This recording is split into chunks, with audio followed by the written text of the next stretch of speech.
out of 181 teams. Regionals was tough. There was 291 teams, 121 teams caught fish. Perryton was not one of those lucky teams. It was just a tough year at regionals. But we'll make it quick, make it short. I want to say thank you for what you have done for the Bass Club in the effort of allowing Perryton to have that.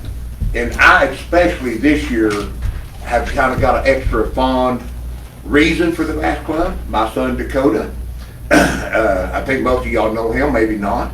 In high school has enjoyed football, powerlifting, and fishing. This last spring during powerlifting and with back pain, found he had a congenital defect in his spine. And due to the high impact sports and weightlifting and neurosurgeon recommendation, doctor recommendation, he's no longer permitted to do those two sports. But we're grateful that we still have fishing, something that we can do.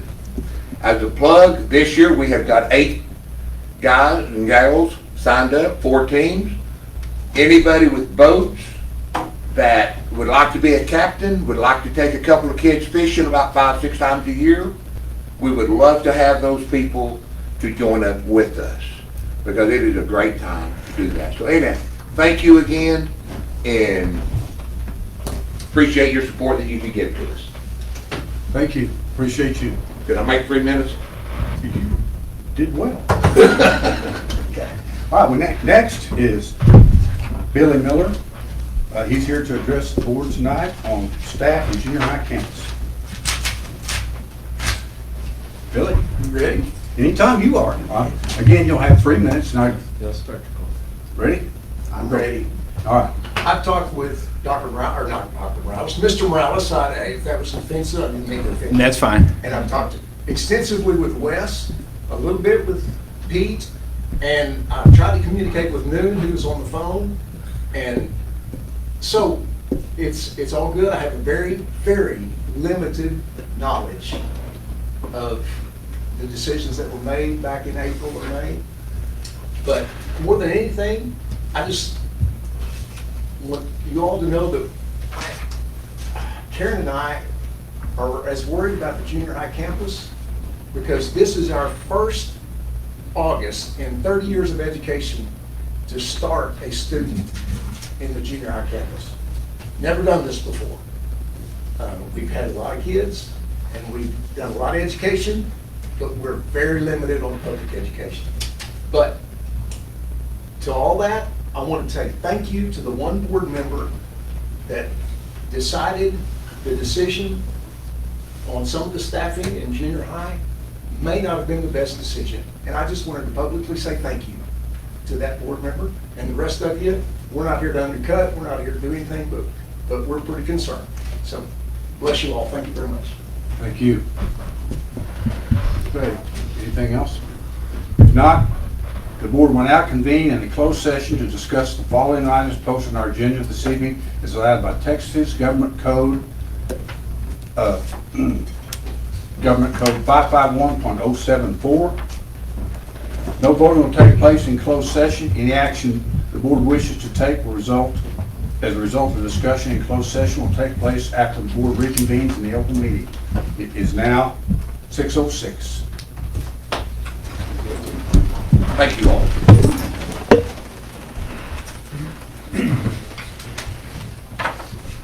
Tell me to turn my own microphone.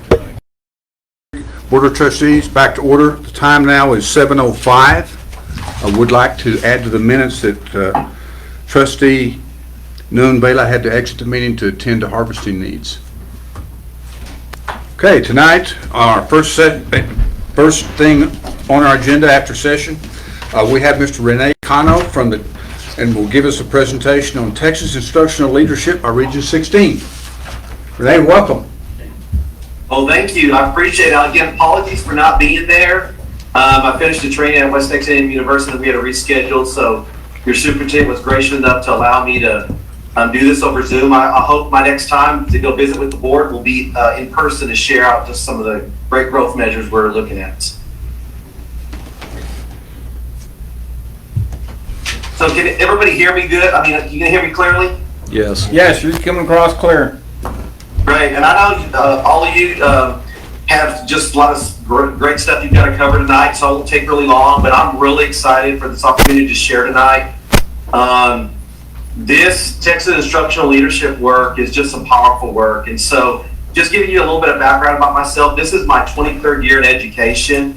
I spent 14 years as an administrator, principal, high school, middle school, was a former coach and teacher, and now I work at Region 16. My official title is instructional, coordinator of instructional leadership, and I'm the TI lead. And so basically what that means is that my job is to go out and coach districts with their principals and their superintendents around this work. And I feel super blessed to do this work, and it's just an honor and privilege just to serve districts. So I want to thank the board just allowing me this time to come share this.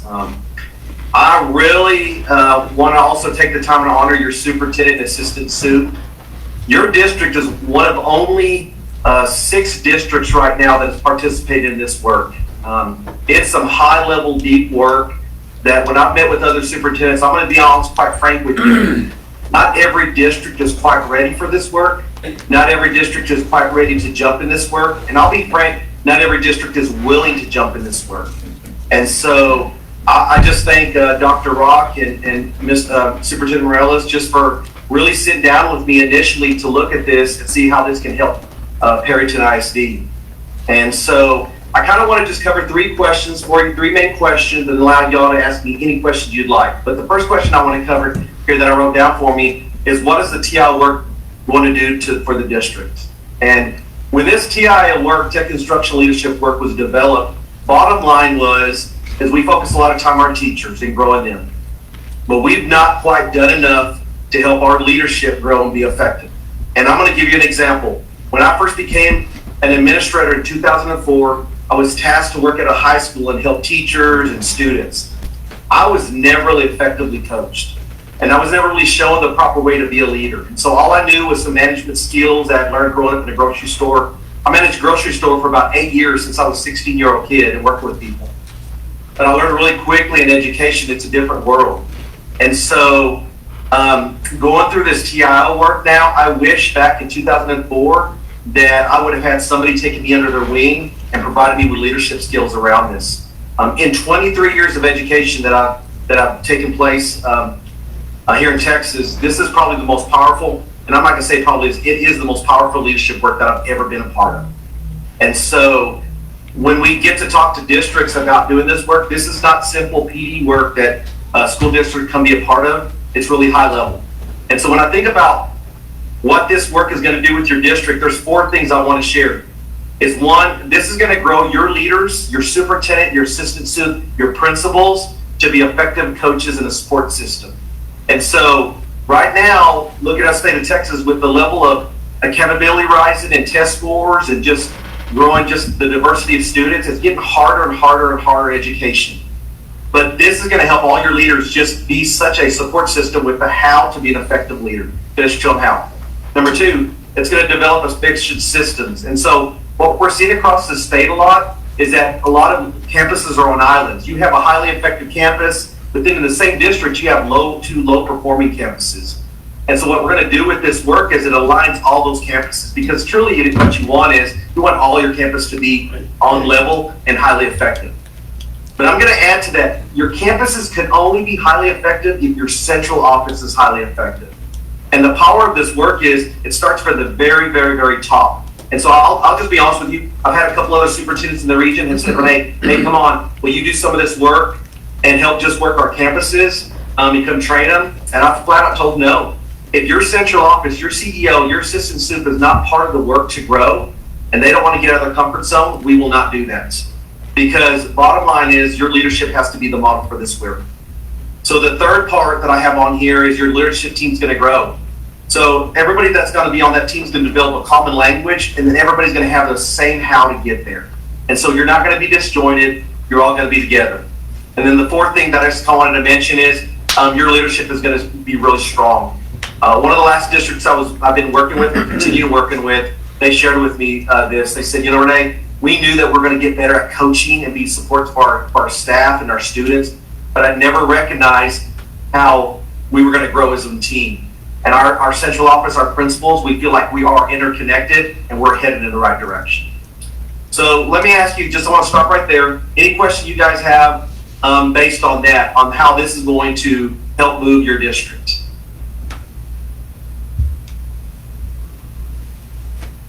Okay. Any questions? All right, so the second big question I want to answer is how is this going to improve your district?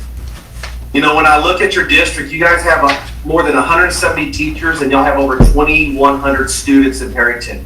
And so they're counting on you, and I kind of shared this with the principals and the superintendent last time I was there. They're counting on you as a leadership to help them be their very best. But before you can help them, they have to be the very best.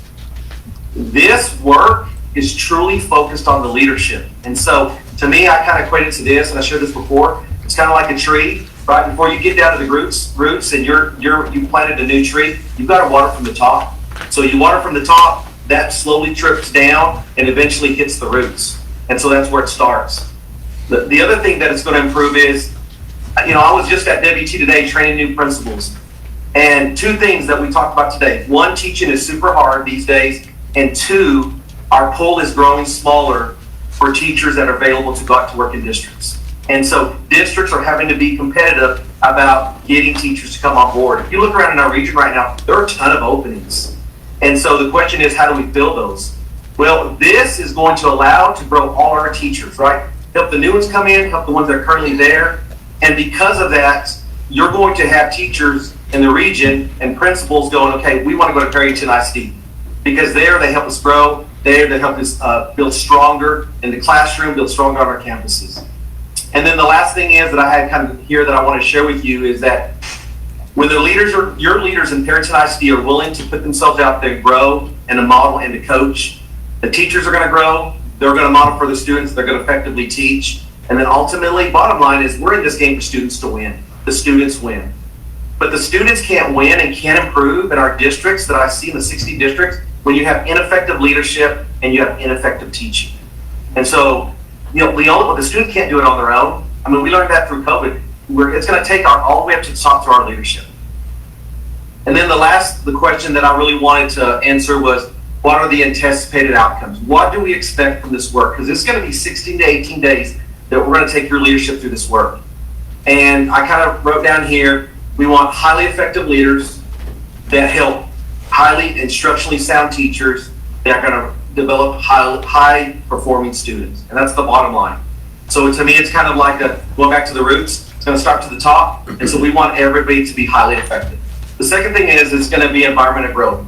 Here's what I want the motto to be at Perryton at the end of the year. In Perryton ISD, doesn't matter who you are, we help grow and support one another because we want to get better every day. So every day, we're going to get better. No matter what, we're going to get better. And then the third thing is in this district in Perryton, we want people to be a part of the district, but also stay there. Okay? So to me, when you're part of a high functioning team, you take any sports team that's high functioning, they win, right? You want to continue to be there.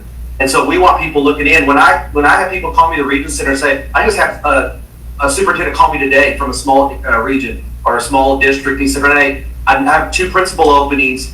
You know, can you recommend some people for that?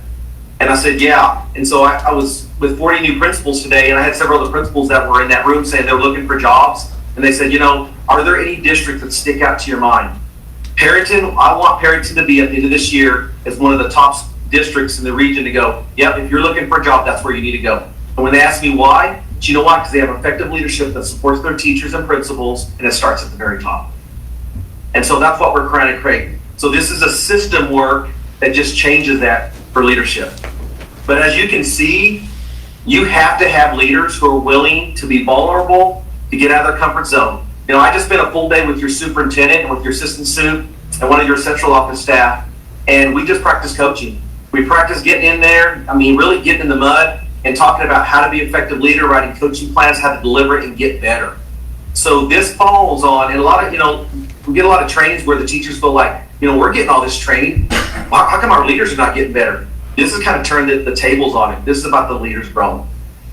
So I'm going to stop there. That's kind of one of the main things I wanted to share.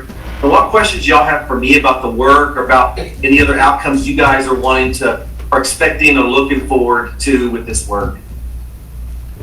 Renee, the 16 to 18 days you talked about, is that a year-long program, or is this something that's continual year after year? Yeah, so that's a great question. That's one thing I bring with superintendents, because this is all about growth. This is not a 6-month training. I mean, literally, this is probably a 3 to 5 year plan for the district. And so when we look at those 16 to 18 days, is anytime you're going to be coached in something, you do no good to go out to the basketball court, shoot 100 hoops, nobody coaches you on, and then your coach comes back out in a week or a month to coach you on it. We're literally going to be in the district every 2 to 3 weeks to be with your leadership, to walk hand in hand with them. And so this year we have planned out 16, 18 days to be with your central office and your principals, and then grow them here. And then we'll design what it looks like for next year and the year after. And again, ultimately what we're looking for is 3 to 5 years of growth. And it's based on 4 content areas that we focus on for leadership. And so we're starting with the first one, which is observation feedback, is coaching principals and central office of how to help your teachers grow in the classroom, how to do that in a very collaborative way, and how to do that in an effective way so you're not wasting the teacher's time and you're really helping to be a partner in the work.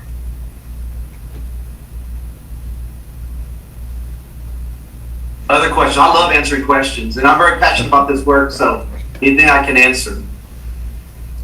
Renee, I'm just going to jump in here real quick because, I mean, a lot of people do this, but we have some principals back here too, and we've done evaluations. Oh, I don't know how many evaluations. I'd like to have a dime for every evaluation I've done with a teacher. But in Texas, we use T-tests, and you go through it, and there's steps, and you mark off, and you give grade stuff. Guys, that's not what this is. This is having a conversation with that teacher after you've been in their classroom and saying, okay, here's what I see, here's what we can do better. So it's really, teachers aren't used to feedback like that. So it's going to be a little different when we're in those teachers' classrooms saying, here's what I observed, here's what you said you were going to work on. I didn't see it or I did see it. So it's going to be interesting. I do think there's huge growth available for us there, but it's going to be uncomfortable at first. Yeah, Mr. Reynolds, I'm glad you said that. This is definitely not a gotcha. This is not about valuatory. This is about being a partnership and growth and coaching, right? Again, I wish as a teacher, I'm just going to tell you, my first year of teaching was in '98. So I was given a textbook. I taught Algebra 1 and geometry, and I was left in my room and start from the front to the back. And I wish that I would have had somebody, a leader, that would come in and say, let me help you. Because I'm telling you, I struggled that first year. Teaching is hard. And if you haven't done it, it is difficult without the support. My wife's a second grade teacher. She's been in education for a long time, and she's felt the same way about it. She would have done anything to have some highly effective leaders help show her the way and provide the support. So this is not about telling somebody what to do. This is about growing with them. And I'll tell you, it's so powerful that's why West Texas A&M University has contracted with us to do this work. We have 15 professors at the university who were really not, they were questioning this at the beginning. So we went and we met with them, and they're now empowered. So they want us to take this statewide. They want to show that this is the work that we need to help our clinical teachers who go through. And so how can we help our teachers who are currently in college develop them so when they hit the school systems, right, they were their very best. And so to me, it's very powerful when you have a university like that who's bought in and who are saying, we've got to be on board with this. And so again, because of that, I applaud Perryton for being a front runner in this work and want to grow together. All right, Ray. Hey, we appreciate you, Ray. Renee, we're going to have to move on because we've got other people waiting. But absolutely, y'all got more important things to talk about than me. I appreciate you guys. And y'all have a great evening. You too. right. Thank you. Thank you. Okay. Mr. Morales, can you click the N, the red button on the forward? Right there. Right. There? That's fine. What? Click the N right there. Okay. All right, good deal. Thank you.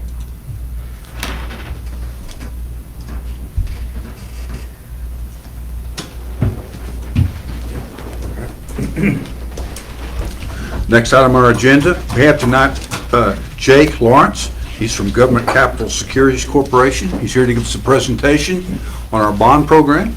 Jake, welcome to Perryton, Texas. I appreciate it. Thank you. I've been here quite a few times, and I made y'all a nice little packet, only to have 3 of them get wet, because I put them on a table in there that has some water. So 3 of y'all are gonna get the short straw. Go ahead and give me the wet one. You get the most wet, you're at the bottom there. Thank you. Okay, yeah, there's. So sorry about that, all that work for, just pound that out. I know y'all have kind of already heard this presentation last week, and we'll keep it quick, because y'all are, like y'all said, a long meeting, and know probably a good gist of what all this stuff is. But just briefly, my name is Jake Lawrence. I work for Government Capital Securities. We worked for the financial advisor for the district for a good number of years now, since 2010.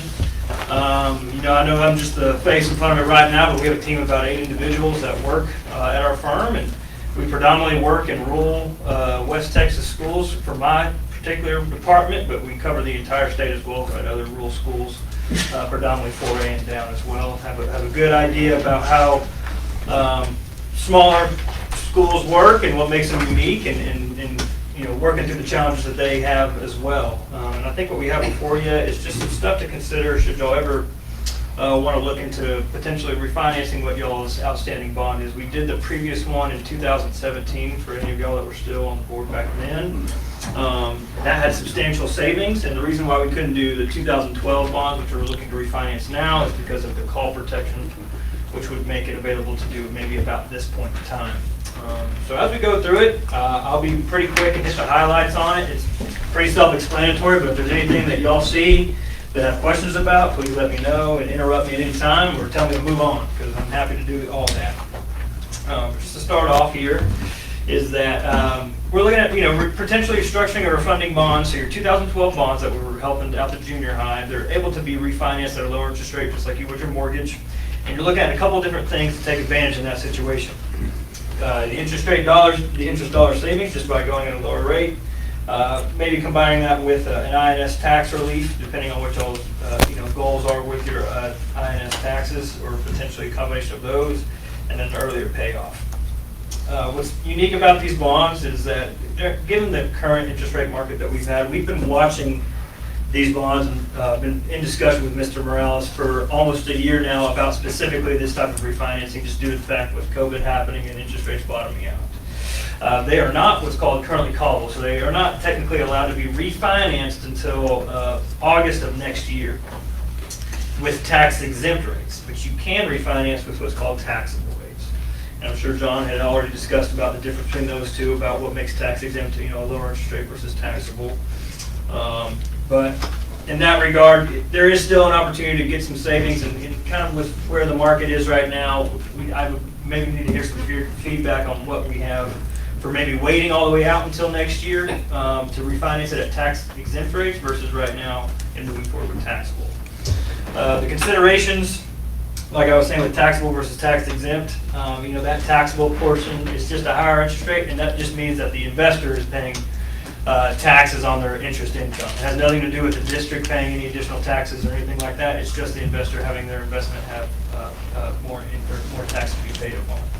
Another thing to consider is the negative arbitrage aspect of the bonds. When you issue before a call date, there is a portion of time in between now and August 15th of next year that you'll still be owing bonds on a small portion of your 2012 bonds.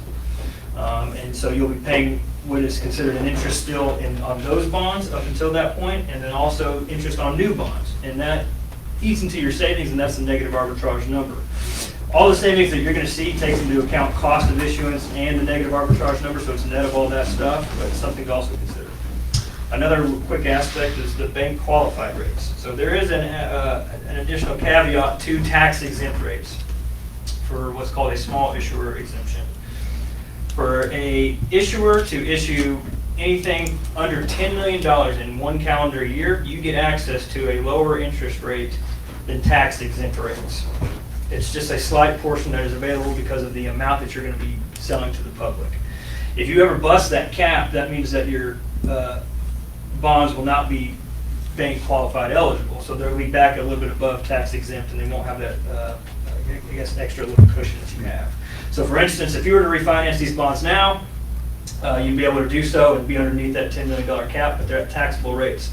What's important about that is that if you were to issue debt next year, and have it at tax exempt rate. So say you refinance these bonds at tax exempt and then maybe issue another bond on top of it, you're gonna bust that $10 million cap and you wouldn't be eligible for the tax, for the bank qualified aspect of it.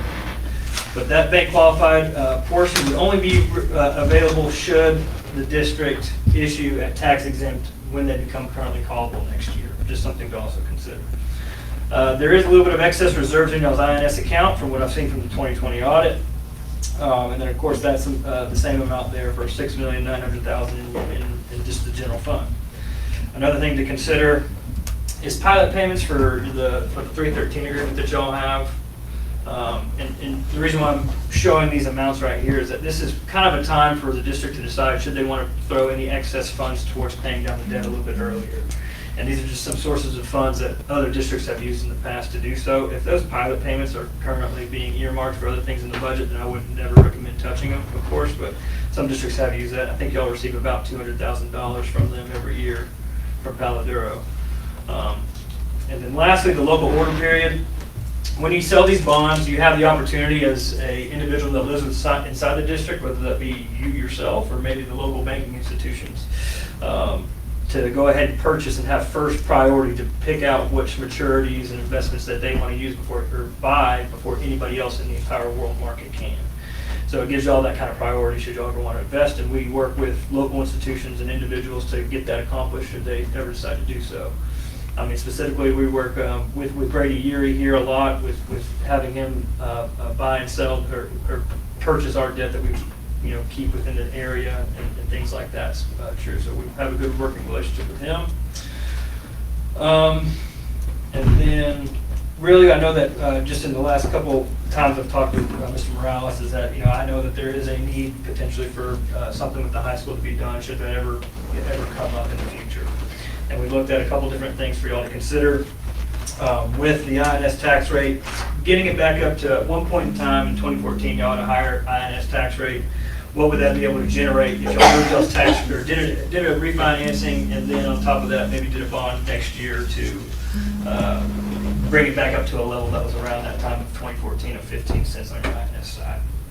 And then secondly, raising the INS tax rate to what the average of 4A Panhandle school districts are. I kind of took a broad view, and you'll see that in the supplemental information in this packet for what most school districts of similar size and of similar value issue and set their INS tax rate at. So yeah, anything other than that so far, we'll go ahead and get started to really what this all entails. This first option is just the taxable refunding. This is just keeping the same structure that y'all had previously. These bonds mature currently from 2012 all the way out to 2036. We're keeping that same structure out to 2036, just a level debt service savings amount. And what's important on this is that you see on the far left side is your current bonds that you're currently paying on. And the reason why that 2022 principal amount is blank is because by the time if y'all were to ever move forward with this, y'all's August payment would already be paid for. So we're taking that into account.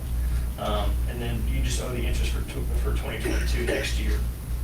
And then on the far right side would be what the Series 2021 refunding bonds would look like. And really what everybody cares about is that far right side of what the average annual debt service savings that you receive each year. And I want you to know that all these numbers and presentations, the numbers that I'm giving you, were presented or were run on yesterday's interest rate market. So they're very fresh. The interest rate market moves, of course, every single day, but these were run yesterday to give you at least an idea. If you were to potentially move forward, it would be about 60 days, of course, out before you'd ever really know where the market would be. I mean, just real quick on that note is that back even in February and March, interest rates kind of skyrocketed out of nowhere just due to this extra stimulus package that was passed. Interest rates have actually dropped since then, since before that time. So it's kind of weird to kind of gauge that, even though everybody inflation and all that other stuff is going on. But these are run with yesterday's number or yesterday's interest rate market. But total savings of $435,000. The present value is just the inflation adjusted amount of that $435,000, which means it would be $380,000 for a 6.29% savings of your total bonds. most of the time with school districts or any type of tax-paying entity that does a refinancing, you're required to at least meet 3% to move forward. The majority of refundings I've ever done have fallen anywhere between about 5 and 8%. You know, every now and then you do get it at the right time and hit the 10% value mark, but what happened with these 2012 bonds, they were sold at a pretty low rate. And it's kind of hard to maybe undercut that right now, but just where the market is it kind of does make it feasible. But that is just the standard taxable refunding at a little bit of a higher rate due to it being taxable. The second option I wanted to really talk about is what it would look like, I guess, with a contribution. Should y'all ever want to choose to pay an additional principal payment, say, for these bonds and to help pay it down a little bit early. In this example, it's just a $300,000 amount. I just kind of picked a number out there that may be feasible or not. You can pick whatever number you ever see fit to do so. To take a look at this, though, it's the same type of setup as that previous page, but on the savings page, or the savings column, you can see in that first year it's a negative $200,000 savings. And the reason for that is because you're making an additional principal payment that was not anticipated. So in combination with making that, they're seeing that as an expense, is what they're seeing there. And it takes out the savings of that year in combination with that additional $300,000 payment. What that does, though, is it increases y'all's savings to almost $50,000 a year. And that pretty much relates out to being about a half a penny on your tax rate now, for what y'all would be garnering in savings for your INS tax rate. It just moves up your debt service savings just a little bit, but the present value is about the same too. But this is just really to show that you do have the option to provide an extra contribution to paying this down early should y'all have excess funds available or desire to do so. The next page is just a representation of taxable versus tax exempt and what the difference of those two would be. I'll say this, is that it is very difficult to present what tax exempt rates are going to be a year from now. That's what exactly we'd be looking at if you wanted to sell these bonds at tax exempt rates. It'd be about a year from now before they were ever sold. It can be 90 days prior to that August 2022 call date is when you can sell those bonds within the tax exempt time frame. When you're talking about savings, I cannot project with really good certainty of where they are going to be, these tax exempt rates are going to be. It's very difficult. If anybody says they can, they're lying to you, because it's just a long way away. We don't know where things are going. You listen to the Federal Reserve talk every time they have these meetings and go and talk in front of Congress or whatever they're doing. They don't even know really. 4 months ago, the Federal Reserve was saying, we expect a little bit of inflation, it's just transitory. We're not going to raise rates until 2024. 2 weeks ago. Okay, well, this inflation thing's kind of a problem. Our jobs numbers aren't really great yet either. We're going to maybe have to raise rates twice now in 2023. So they moved it a full year ahead and then have to say they're going to raise rates then. And then the day after that, another guy comes out that works for the Fed and says, well, we may have to even do late 2022. So there's a lot of things that are messing with the interest rate market and to project where that is. So what these tax exempt and taxable rates are showing is that these are rates as of today and what you'd be looking at if you kept them the exact same. The interest rate is really just a little bit different, but you can see how much that does towards your savings when the interest rate just barely moves a little bit. So almost, a 0.4% of the difference between those two as of yesterday. And let's see, I think else on here. But I was just making my point is that the 3 stimulus packages, that's an influx of money. It causes the interest rate market to move, of course. And so it's really time to weigh, how risk averse you are as it relates to wanting to wait all the way out until next year versus today. So yeah, I think that's really kind of explains. I wouldn't feel comfortable giving you a projection out until to May of next year of what tax exempt rates are going to be, because the Fed talks a lot and they move the market every time they talk. So are you saying we would have to look at we'd have to look at the taxable rates? Because in order to judge the feasibility of what you're proposing, we need to have some estimate of whether because the rates are still fairly close to each other right now. Mm-hmm. We'd have to judge kind of whether that's going to be feasible for the district. Do you think that, it's like the question of, do you feel personally or just in your own accord that tax exempt rates are going to move up past 1.99%. I don't know, that guy in St. Louis seemed to think so. Right. Except inflation is still transitory. It's still transitory, and he came out and So's that bus. Yeah. Chairman Powell came out today and said he still thinks it is that now. And them and all their wisdom, I don't know, but I see, everybody else that lives out here knows as well, is that it's prices of things are going down. So if I said that it's not gonna be, your rate there, it's gonna be 3.5%, something like that, on your taxable rate or whatever you were calling it there, all in The taxable all-in rate. TIC Yeah. is the interest rate that you're being owed. So if I told you I thought it was gonna be 3.5%, when would you start the ball rolling? When would you try to get everything set up so you can recognize the savings? Right, so if you think that, in 12 months from now, that the tax exempt rate is gonna be higher than the current 2% rate, then you would start moving that right now, I guess, to get it moving. It's a 60-day process. All it takes for y'all to really do it is to put it on a agenda item. And we can start working on it beforehand a little bit, but y'all would just have to pass an ordinance that says, we are giving Mr. Morales the authority to be pricing officer, and we approve moving forward with this type of refinancing to do.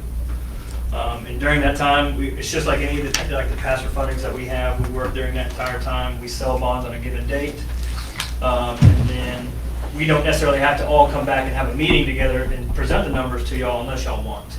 But we pick a date out there where we can get all this information put in order and have the bond sale and have it approved. And on that bond sale date, you have Mr. Morales review those numbers for probably Doug as well and say that this looks good, we approve of this bond sale, and we're ready to go. It just gives you the flexibility of not having to call a board meeting 72 hours notice prior to the day that you call bonds, or sell bonds, excuse me. But it's just an option for y'all to move forward. It really takes anywhere from 60 to 90 days. If we hustle, we can get it in at 60, but there's a lot of work involved with a lot of different individuals and related parties, other than just myself and my team as well, working towards that. Thank you. So that's kind of the timeline. I presented a timeline to Mr. Morales and Doug the last time I was up here too, that showed that kind of same thing. I'm sure they'll decide to move forward. These are, I guess, let me go back and look real quick what date. This is showing a funding date of August 25th right now, which, if y'all gave us the kind of go ahead and maybe did a special call meeting to give us the go ahead, we could still probably fit that timeline too, right? Okay. Lastly, y'all have already seen this too. This is just based upon if you were to do a made bond in 2012. This is what you could necessarily generate for a $10 million bond right here over 16 years. That moves your tax rate, total tax rate, up to about 15 cents in combination with the refinancing, should you don't want to move forward with it. It just shows you where the current rates are, and then what's really neat about this is if the interest rates drop a little bit, or if they go up a little bit, how much it's going to change in your debt service that is owed each given year for a $10 million project. Now, I think what's interesting that I kind of put together is, of course, this is the next one, and I'm not making any kind of advocation for this at all. I'm just using this as a perspective analysis for you too. Is that if you were to move your average tax rate for Panhandle school districts of 4A size of similar taxable value, y'all could generate $40 million over 20 years to get to that average tax rate. And that average tax rate is 32 cents. Same thing as that previous example there of showing you what happens with interest rates. But skip over maybe 2 pages, you can see underneath the supplemental information what I'm talking about real quick. It's just this paper right here.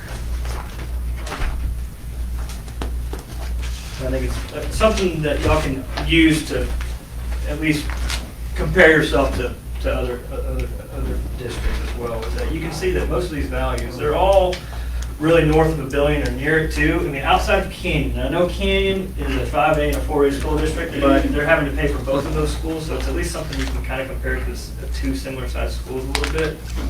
I included Bushland because Bushland, of course, is a fast-growing district in this area. It'll probably be 4A soon enough too. But most of those tax rates are, north, or some of them are very high, some of them are low. It's just kind of like you and Hereford down there a little bit on the lower side, and the higher ones being Border, Bushland now recently with their past bond, and Dumas with their recently passed bond. That doesn't include Lubbock, because Lubbock, of course, has a lot of high schools within their district, from a variety of ranges of classification size. I can't really pinpoint to their only 4A school districts that they have as well to show that, because, they're working with, $10 billion of value or something like that. But that kind of gives you a perspective of where I kind of got it to, where the average is 32 cents, and that 32 cents, should you levy it, could generate $40 million of additional project over 20 years. That's where we're at currently. If you look at our history, that 15 cents was 1 year. Right. The reason we did it is we had some bonds that were callable. So we bounced it for 1 year. Got them paid off, saved $280-some thousand, $290-some thousand in interest for the district to do it, but it scared us to death. 15 cents, holy cow. No. That's a culture change number right there. Oh, no doubt about it.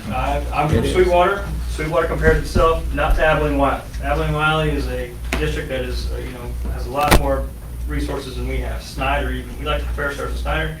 Snyder's working with 3 times the value of our school district. We can't operate in bond capacity as those other school districts. So we try to look at similar size value and say, okay, well, what is the makeup of our community? Well, there's a lot of, there's some in manufacturing in Sweetwater, but it's still a lot of ranch land. It's still a lot of farmland. And so you want to keep those individuals in mind.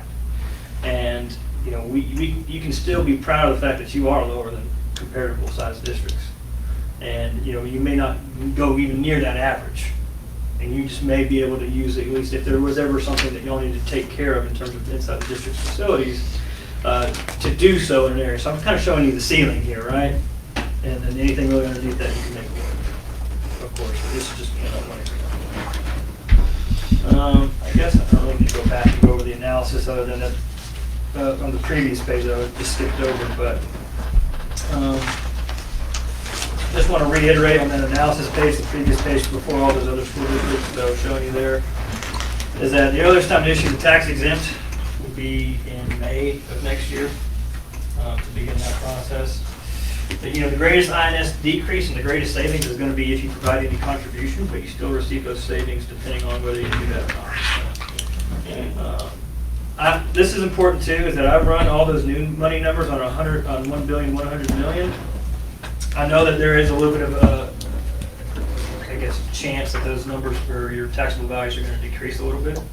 So we can adjust that when the certified numbers come out in July too, to make it more make sense. Should y'all do that. If y'all are going down in value, that means it's going to be a greater INS, savings by doing so in terms of refunding, because that fee won't go as far. So that means that the savings that you get, no matter what, in the interest, will make up a little bit more on your INS tax rate. And then lastly, on that last page, real quick, this just shows you the history of your INS tax rate and your values that you've gone over from the last 10 years or so, and then what your current debt service schedule looks like. Y'all are paying pretty much the same amount in debt service every given year all the way out until 2036. I tried to go that over as fast as I can. I think I went a little long. I'm sorry about that, but I think it's good information for y'all to at least utilize and consider about the opportunity that y'all have and whether or not y'all ever like to move forward with something like this. I mean, we've done a couple of taxable refinancing over the last year just due to the fact that taxable rates have dropped out because of the COVID pandemic and stuff like that. Sure, it's still feasible for y'all. Y'all are up a little bit above 6% right now. I've shown some other structures to Doug and James about maybe shortening the term and raising the interest or raising your INS tax rate to pay it off a little bit earlier. There are those options too. I don't think that's something y'all want to maybe go forward with right now, but there's a lot of things that we can to do and change other than just the ones I presented to meet y'all's needs. So I think I'll leave it at that and answer any questions that y'all have about this stuff. I'd be happy to do so, but I do appreciate the opportunity to come before y'all. It's a pleasure being up here. I promise you, I think I've been up here more than anybody else that works in this industry or works in any kind of construction or architectural business too, because I frequent this quite a bit. Y'all are really important to us as a company, and we hope to continue that relationship. And it does mean a lot to my higher ups too, because they want me to always be up here and serving y'all the best of our ability. Any questions from the board? I have a question on the negative arbitrage. Is it the savings, present value savings is already netted with the negative arbitrage. Yes, sir. So it's already worked in. It's already worked into it, yes, sir. And I can tell you guys, Jake's been coming around, he comes around quite often, he's in this area, talks to me, and he told me what was gonna happen with these bonds before they were happening. He said, guys are gonna start coming by and trying to talk you into this, so he was exactly right. I just, what I was making mention to James, Mr. Morales back then was, just make sure you ask them about the negative arbitrage aspect. They like to, shout this savings number in your face a little bit, but understand that there is a little bit of a cost to that savings to happen. So you're losing $99,000 worth of negative arbitrage. The closer you get to that, payment of next year, the negative arbitrage number will go down. But it's also important to consider when you're having to weigh those. Because back when I presented the first time to this, almost a year ago, the savings number and the negative arbitrage number were almost the same. And that doesn't make any sense to me moving forward. So I kind of mentioned that, but I said, get ready. It's going to eventually get to a point where the negative arbitrage number gets to a point and the savings will stay at a certain level. So we're a little bit at that point now. Yep. Okay. Anything else? No. Jake, thank you very much for your Jake, for the opportunity. presentation. Appreciate it. Okay, we'll move on. Superintendent's report, Mr. Morales, resignations. Okay, resignations, the below certified personnel have submitted resignations for the 21-22 school year. Administration, high school, Jana Brodigan, special education, and Richard North, history teacher coach. Perryton Junior High, Janet Cummings, counselor, Dimitri Garcia, principal, Terry Hansen, special education ESL teacher, and Jeff Van Landingham, special education, and then Williams, Kathy France, the nurse, have all submitted resignations. All right. Any further questions? Softball field update. Okay, softball field update. Talked to Jim today. We have ordered the backstop already. They're saying 4 weeks before it could even get here because of materials, metal, all that stuff. He's presently getting people to move water lines and stuff like out there so that we don't tear those up when we start all this construction. He's also doing the planning of when things have to happen and how they have to happen, but as of right now, nothing has happened other than the ordering of the backstop. And that's out of Fort Worth, coming out of Fort Worth. Okay. Anything else? No, I think that's it. Okay. Construction and safety at PHS and the air conditioning in the gym. Okay, the construction at the junior high, Alan and I have been visiting. We're talking about the doors. That's been our issue for years there, and getting new doors placed there. We would like to start as soon as possible to get those things done, and we probably won't be done before school starts. It'll probably a deal that has to go through that. The problem is we're trying to put this in our ESSER grant. We're not sure if it's going to qualify. We feel like it's going to qualify. But if we got to get started, there is a possibility, which I need to make the board aware of, is they don't accept that in ESSER. And then it's on the board then to take it out of general fund. If you remember, I believe, Doug, if I'm right, $250,000 was the cost, or close to that, to replace all the doors at the... They have to be pre-approved by the ESSER. Yeah. And if they would somehow not approve it, then if we had already moved forward with it, we would be committed. That's a key word, is we'll be committed to doing that already. And guys, this has been a project. I hadn't been here. Well, I guess the last time I was here, that was a project still. So it's been there for 7 years. Safety's an issue over there. It's a sieve, and I know the principal right now is going, man, the last time, and it happened this last year, we had somebody that was wanting to get into the high school, and he had no way to lock it all down very easily, and so that's a concern of his right now too. But we got to say, yeah, we're okay with that if it doesn't qualify, that it's going to come out of our general fund. So what kind of doors are we looking at? they're those black metal doors that they're putting in. You've seen them already over there, son, on that far door where all the kids come in. That's still the old glass doors in front of the school. What's the lunchroom there? Those are glass doors too, and then in the entrance also. But we're talking about fixing all of that with this, trying to do that. So what about the key code deal that Okay. will those go on those doors? Or Yeah, the key codes will be on those doors.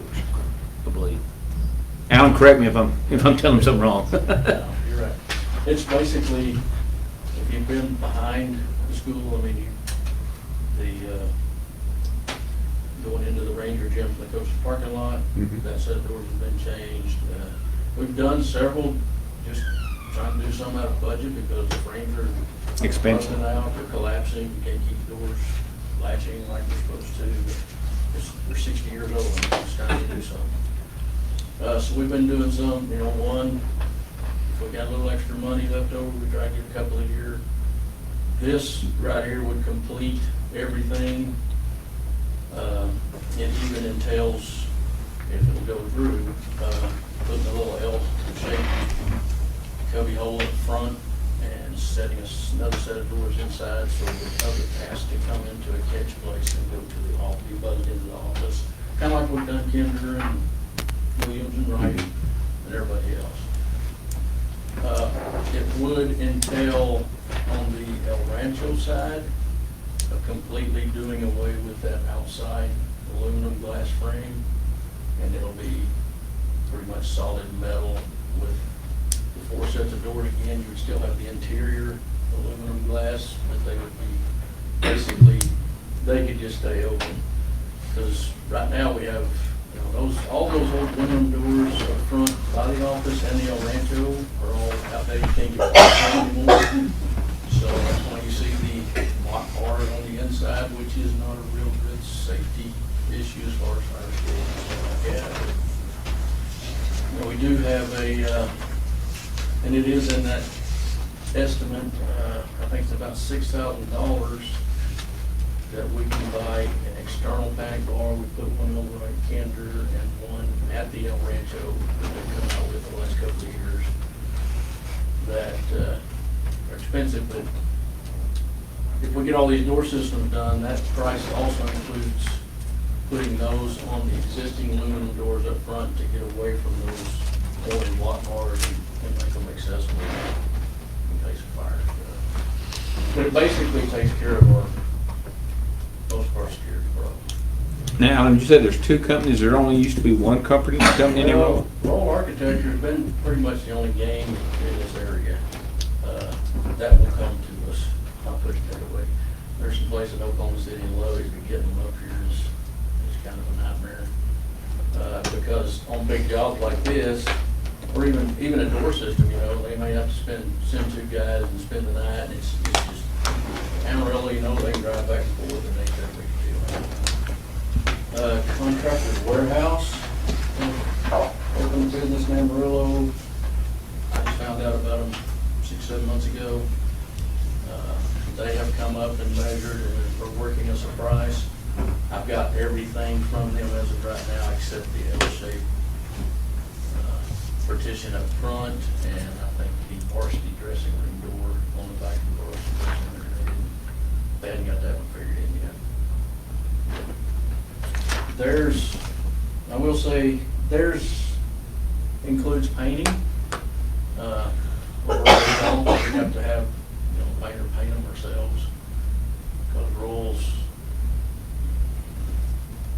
let's put it this way, I've not been real happy when they paint them because they brush everything instead of spray it. So when we done Williams, when we done Wright, Kinder, and Top of Texas, and some of the outside doors that we put in at high school, we had a local guy spray paint them, put on good enamel primer and 2 coats of good enamel paint. They almost look like a car finish when it's done, but it's expensive. Well, the big thing here, guys, is I don't know how to give you. I'm probably 75% sure that the ESSER grant will cover that, but there's 25% chance that it could get rejected. And so the question is, before he starts, he wants the okay before we say, hey, let's get this thing started. So do you need a motion on that? No, but this was just discussion. He just needed an It's answer. informational stuff that we just don't want to tell somebody and decide we don't have the check to pay. That's a good way to put that. Yeah. So that's all we need is advice. Yeah, we're good with that, James, or no, we're not good with that. Okay. Air conditioning? Air conditioning. Okay, another one. In the ESSER grant, we're trying to learn it still. It says air quality in it, if you're improving air quality. Well, our gymnasium, our competition gym at the high school has no air conditioning. We're saying we're improving air quality. And if the government would take that, then we need to get things lined up for it. Well, we had a gentleman from E3 come talk to Alan and I a long time ago, and I wouldn't sign this before, but I'm at that point now where I might sign this because just to engineer what it's going to cost us, and if you look at this, by the way, it's a green sheet, just to engineer the air conditioning is going to be $12,000. That's architectural work, is it going to work, how to do that. If they stay with us and they get it to put the air conditioning on over there, then that price goes into their total price. We've gotten bids, Alan's gotten bids from 2 other people kind of locally in what, 250, what were the prices for air conditioning? One was a little shy of 200, the other was a little over. Okay. But they're, those are bids are now almost 3 years old. They're a long time old. For some of you guys have been on here a while. But I feel pretty, Nothing's going on. Especially metal. but I feel pretty comfortable that this could fall under the air quality with the ESSER money and let them pay for it. And that's kind of what we're looking at with the doors too. I mean, better we get them old doors sealed and stuff like that. We're trying to push this all as indoor air quality. Right. Improvements. And so what I'm asking for here, and I can spend this without, but without any other authority, but are you okay with investing $12,000 thinking we're going to be able to do this and go ahead and put them on engineering it? Part of the deal we run into, with the others, I mean, they're just, like I said, they're just basically local contractors. One's out of Tampa, one is here. But nothing's really engineered. And I don't know where we fall in legalities of all that. That's more of y'all's stuff. But, I mean, whatever we do, we gotta make sure it's safe. I mean, we're talking $200,000 just basically for local bids, so, if you engineer it, of course, it's gonna go up, there's no doubt about that, but in the flip end of that, you also know that everything should be kosher the way it's supposed to be. So do we have an estimate from these people? We don't have a current estimate. No, we We don't. can't even get that without them engineering. They want to do this first. They're not Well, gonna. if you keep saying ESSER, and we get ESSER, and you get out here on a limb, you may find nobody behind you. I've been there before, looked behind me and said, who's following? There's nobody there, but, I mean, that's the worst thing about Dr. Ross laughing over there. You don't have how many ESSER meetings have we had? We have weekly meetings. Weekly ESSER meetings, trying to figure out whether this is gonna fly or not fly. So how do we know that? How do we know that a particular project, air quality, I guess you're gonna manipulate that a little bit. What, 15 criterias. how long does it take and when will we know? Because, I mean, that's obviously gonna illuminate us here. Well- I mean, basically, from what I'm understanding, we just gotta give them a pre-estimate price to submit to them before they'll say, yeah, you qualify for it. Is there any downside to going ahead and giving them the numbers and everything and just saying, does this qualify? No, that's what we're after. And we're probably gonna amend it a lot of different I misunderstood, I'm times. Just trying to figure out some numbers. Okay. But like I say, before we ever do it, we'd have to have this done, the 12,000 too. And if we do this with them, and just have them do the engineering study, they're gonna come up with all kinds of things, from airflow to the needs to There you go. safety to everything. And put a filter in, you've improved air quality, so we're good. But You played this game before. Who owns the engineering analysis at the end of the game? That- Do that- they still have it, or do we get it? No, I think we with paid our this. $12,000. Yeah. In case we take the $12,000 engineering study Right. and hand it to a local guy and Right. say, do this. Yeah, I think that's the deal. We pay the 12,000, I think it belongs And we to us. own- We own it. I would think that would need to be set up front as a stipulation of if we do this. We get the data. We own that. We own that document, yeah. Or documents. We're paying for it. You know I will. He'll read every bit of it. Don't worry about You that. haven't done 30 minutes when after he gets home. Give him a red pen. So Alan's in the yay or nay on that one too, because, I really need it, because I'm the one that has to sign the paper at the end of this saying, yeah, we're okay with that. What happened to the money Let the sports booster was supposed to raise half and a couple of years ago. I have no idea what happened to that. It went away with Well, cost. Yeah. It went away. Their original proposal was, and they had no idea what the cost was, okay? And I'm speaking from memory here. But when we got the final proposal back on what we thought the cost would be, it was so much more than what they had anticipated. They had about $60,000 to put into it. Well, that's not half of $250. And so it went away because of cost. I mean, this is a good chance to get this done. I'm saying I'm probably 85% on this one. That needs 75 on the other one.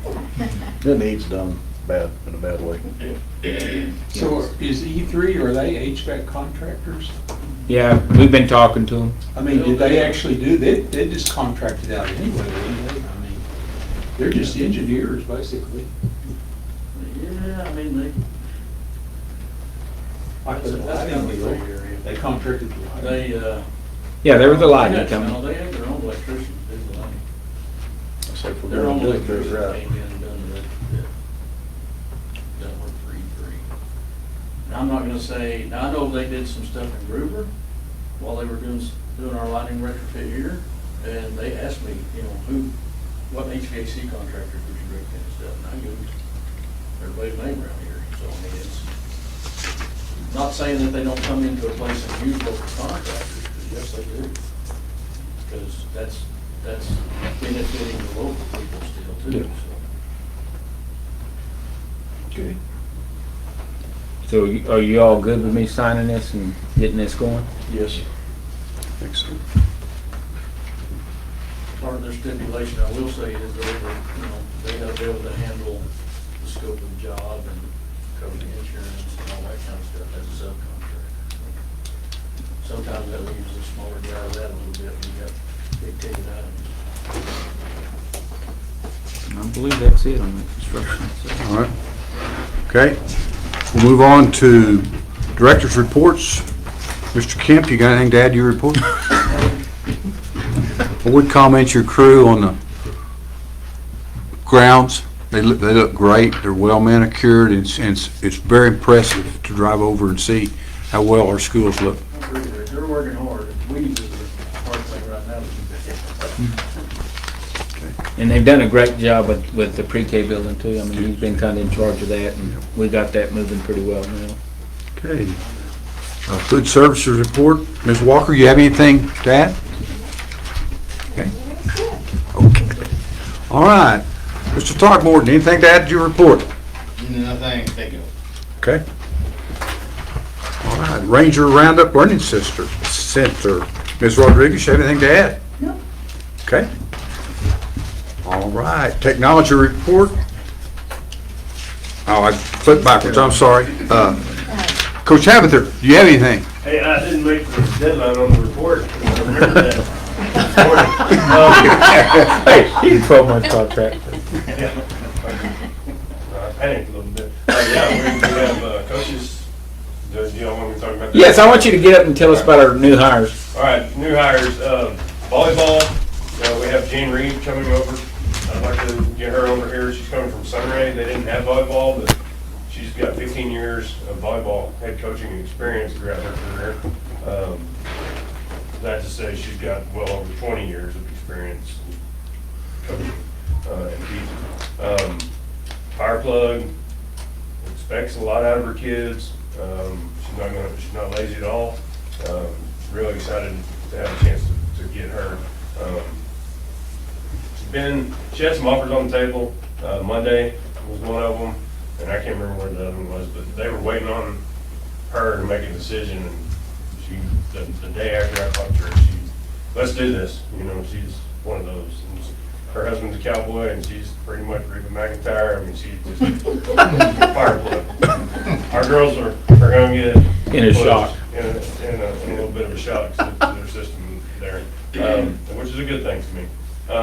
The other one, head boys basketball coach Chad Farmer, coming from Keller Central. He's got 7 years total experience. He's 31 years old. He's got 4 years of I wouldn't call it GA because he wasn't graduated, but he's working with North Texas, University of North Texas basketball program.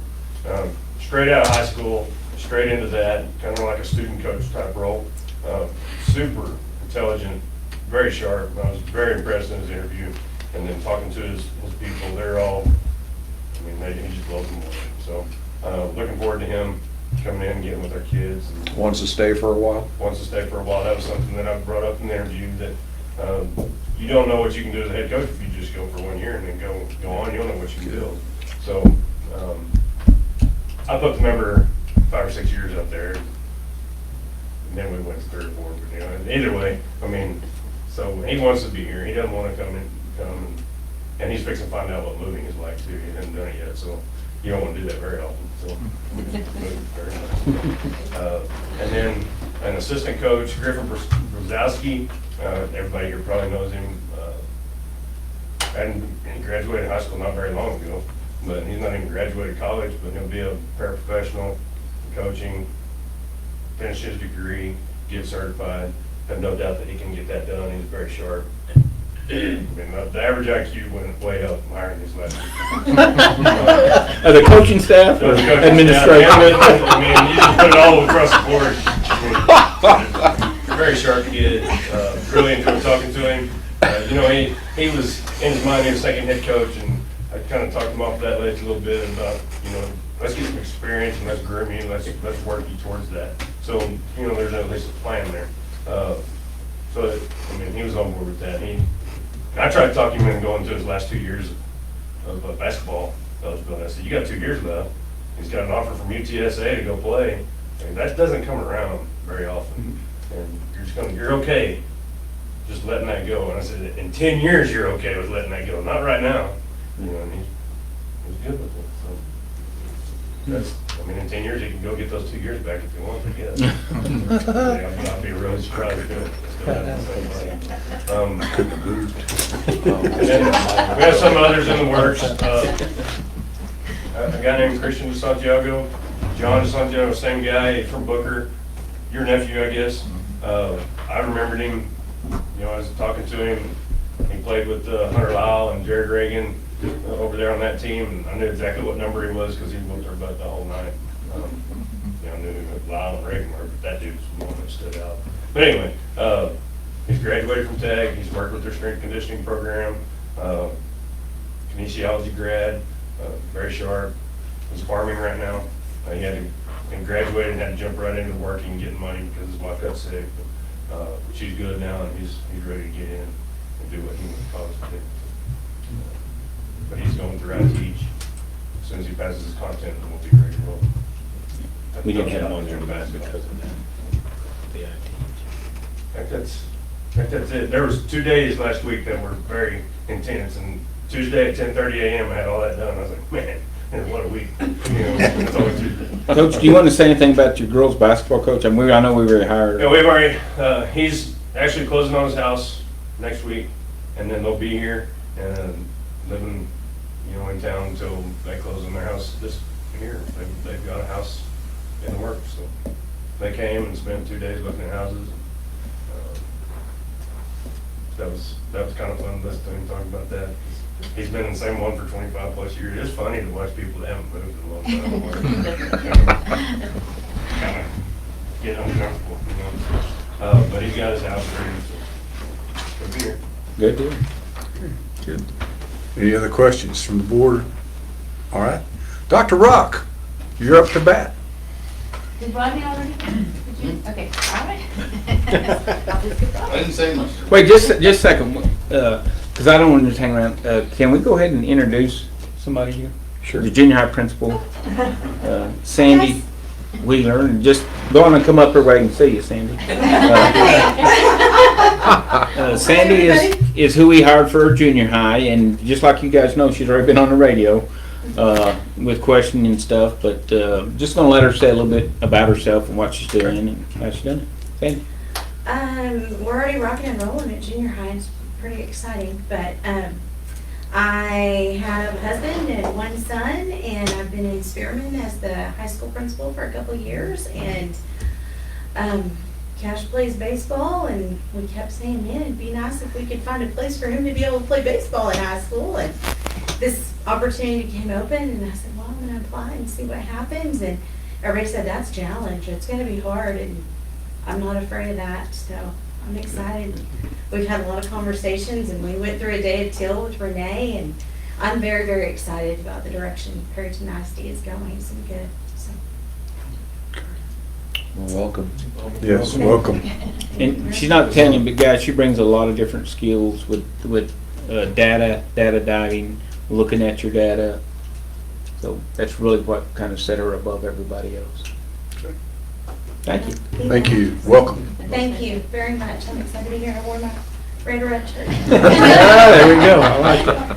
All right, I'm gonna head back west. If that's All right, okay with yeah, y'all. thanks for coming in. Thank you very much. Nah. They've known me my whole life. They know I don't try to fit in. Yeah, we're purple anymore anyway. Thank you. All right, sorry, Dr. Rock. That's okay. On my board report, I do want to point out, since we had the Ranger Roundup on the agenda last month, that Monica, thank you Monica for applying for that grant. It looks like we are expected to receive a funding for about $74,529. So thank you, thank you, thank you. Yeah, thanks for that work, good work. Good work, Yes, yeah. thank you.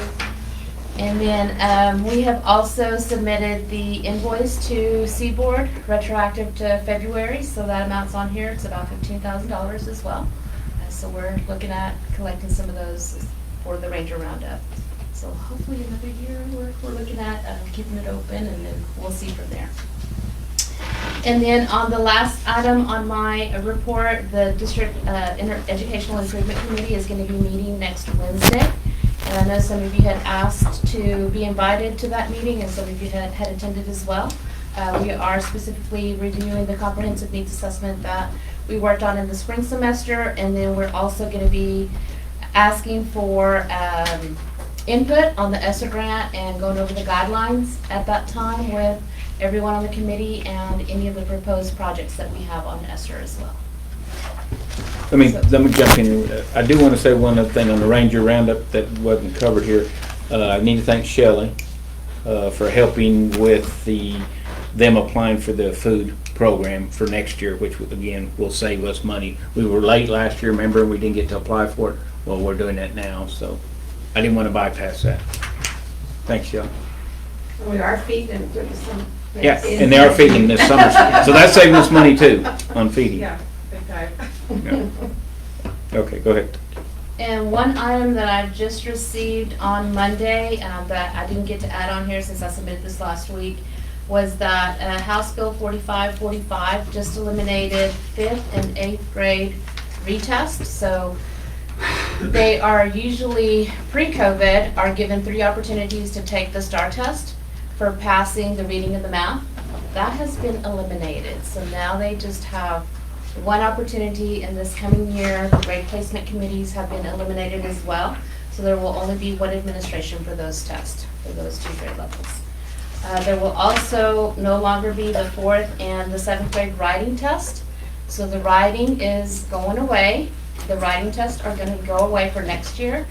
It's going to be integrated into the reading test, 3rd through 8th grade. So they will have writing that they have to complete in these exams. They will have writing field test items for this coming year, and they've pushed the revised reading language arts test until 2022-23. So we have 1 more year to prepare for that. And we have some plans that we are looking to have our students start practicing with that with our DMAC online testing and our formative assessments this year. What are they trying to accomplish here? What's the target here? Are they aiming at, they were just trying to simplify everything, or what were they trying to? The focus has been writing in 4th and in 7th grade, the assessments. So a lot of times you see just those grade levels focusing on the writing. So they're wanting to make sure that we're writing every grade level. So they're wanting to assess writing skills in 3rd grade through 8th grade. Okay. Good question. Okay, so that was the other update. And then you should have a packet that I put in front of you, starting with this page here. We want to celebrate all of our ESL certifications for this year. We had a total of 19 all the way through the summer. We've had some that have certified as well. And you have the breakdown here with 100% at Kinder certified. Wright had 3, Williams had 5. The junior high had 7 certified for ESL. The high school had 3. Ludi Pena Martin had 100% certified. And central office, we have 1. And Mr. Morales is pending his test. I hadn't studied, I'm gonna take it till I study. My job would quit getting in the way. Next, I want to go into our STAR results. So I'm going to start with the comparison to Region 16. And if you look at all of our scores here with the breakdown, comparison of district to region. District is the purple, region is the green. And I have provided you the breakdown of approaches, meets, and masters, and you will see that we are above the region, which is a great celebration. Yeah. It's exciting.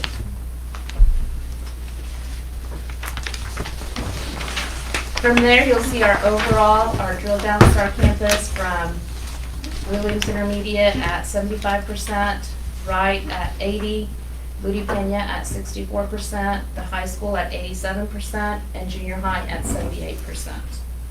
And it does not have the prior year since we did not test last year.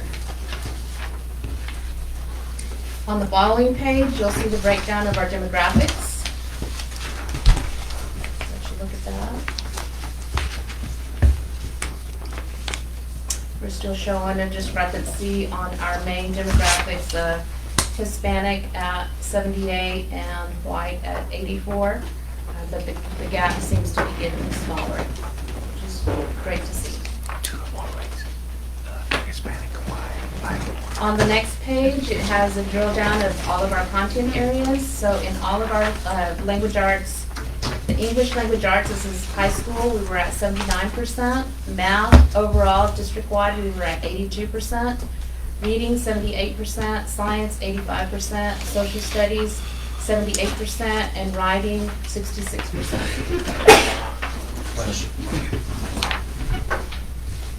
And then this last page is the percentages for this current year for our EOCs, English 1 and English 2. All of our math, all of our reading, our science, social studies, and writing. So that is going to be the same as, I'm going to move into this page. Okay. So it gives you a little bit more information on that breakdown by grade level. And I do have the comparison from our last exam from 2019. So that one is reflective of this sheet here. So we were third grade reading and math at 80% approaches. So the prior one is at the approaches level. But we did have students at meets, 41% for reading in third grade, 38% for math in third grade. And we had masters at 16% and 15% respectively reading and math. So you'll see our approaches demonstrated growth in third grade. In fourth grade reading, approaches was at 66%, meets 33%, masters 14%. Our math was at 71%, approaches, meets 43%, masters 26%. Our writing was at 57%, meets 24%, and masters 8%. Fifth grade, 86% approaches on reading, meets 52%, masters 38%. Math had A all the way across, 90% approaches, 68% meets, and 45% masters. So we are looking at the A rating. Of course, we're not getting rated this year, but that would be the 90, 60, 40 that we've talked about. So, I'm sorry, 90, 60, 30. So they are above on some of them, which is great to see. So we have some strong students going into sixth grade here with fifth grade scores. Fifth grade science was at 79% approaches, 41% meets, 19% masters. And then moving into the junior high, we were at 71% approaches in sixth grade reading, 37% meets, 14% masters. Sixth grade math, 83% approaches, 50% meets, 18% masters. Our seventh grade reading was at 78% approaches, 56% meets, 27% masters. Our seventh grade math, 64% approaches, 23% meets, 7% masters. Our writing was at 74% approaches, 38% meets, and 9% masters. And then moving into eighth grade, 85% approaches in reading, 50% meets, 19% masters.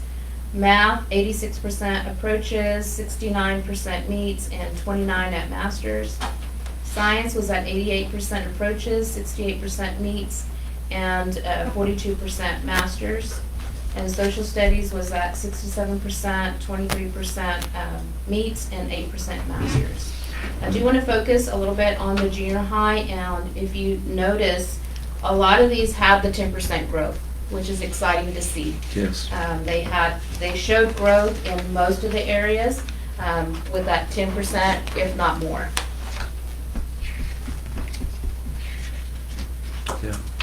So another celebration there for our junior high. So they worked really, really hard.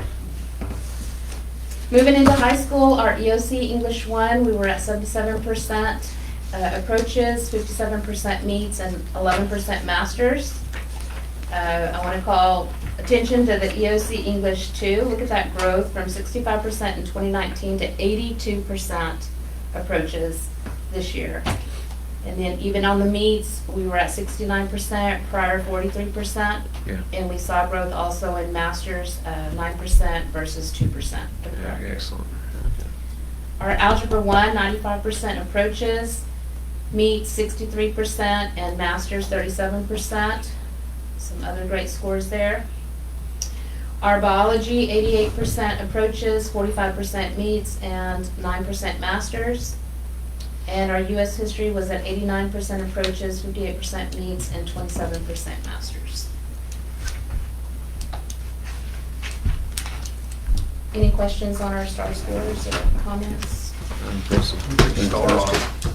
A star, a big star, right? Yes. Our staff did great. The staff did good, guys, and what I do when I look at these, you got the 19 and the 21, I arrow it, I always go, okay, we're growing, or we're going backwards. And so that's kind of the way I look at those. But our big celebrations are the junior high scores, really going up in our English at the high school.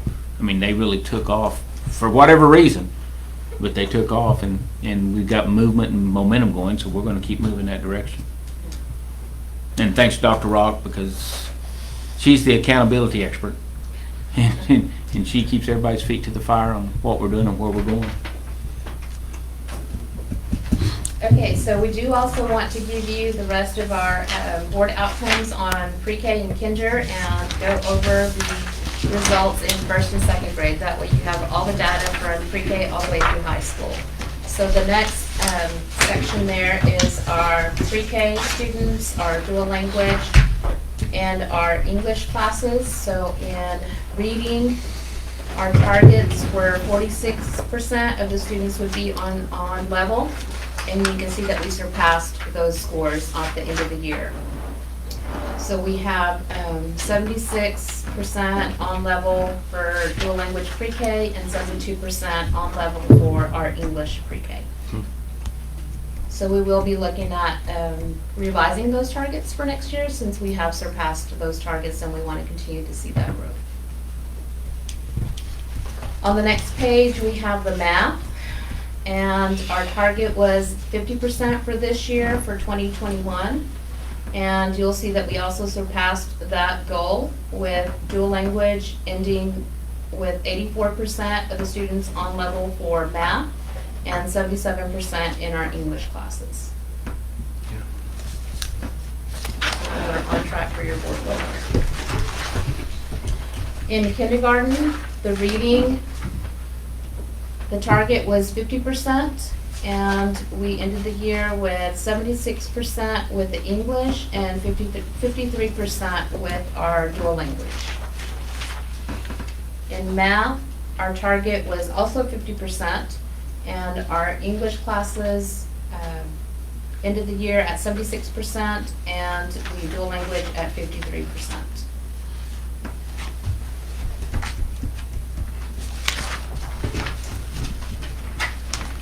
going on to first grade, you'll see the target at the top. Our target was 81% for this year on our HB3 goals. And our end of year was at 63%, and we had anticipated being off target even mid-year. So we ended up off target, so we will continue to monitor these students this coming year and going into second grade. And then you see the breakdown of closing the gap where we are as far as our demographics.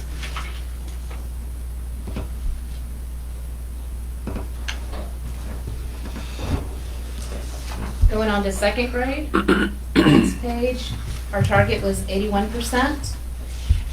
And even though we anticipated being off target, they met the target at 81%. So kudos to our second grade teachers working so hard and getting them on target as well.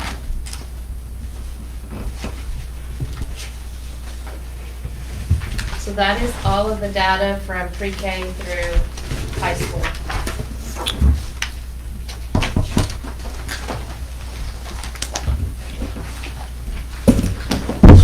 Congratulations. Yes. That's great. We have a lot to celebrate with our staff. Yeah, exactly. Guys, you know, like I told you guys, we're seeing growth so much faster than what I thought we would see.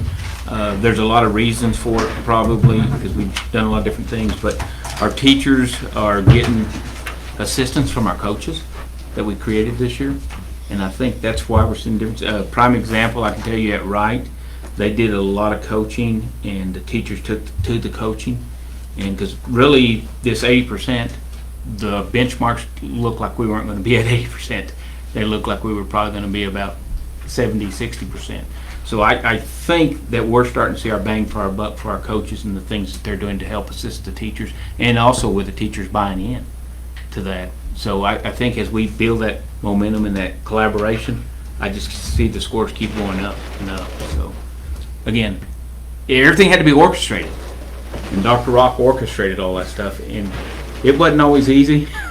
Sometimes it was painful, but we're starting to see the fruits from that. So again, Dr. Rock, great job. Yes. Thank you. Excellent. It's a team effort. I have a great team also. Yes, she does have a good team. Okay. Moving on. Doug, you're up. First section is our disbursements report, our pending, checks pending for the month of June. Starts on page 22, goes for a couple of pages there. And the checks paid in June, there's 9 pages of those starts on page 25. And then complete list of disbursements for the month of May starts on page 35. There's 28 pages of those.